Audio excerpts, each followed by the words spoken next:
po ang bakawanan ng Bating dito sa Barangay Milagrosa.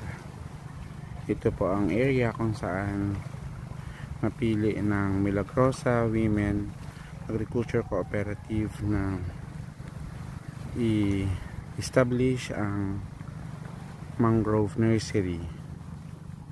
Isang napakagandang proyekto po para tumulong sa rehabilitation ng mangrove park, hindi lamang dito sa Bulalakaw kundi sa iba pang panig ng Oriental Mindoro.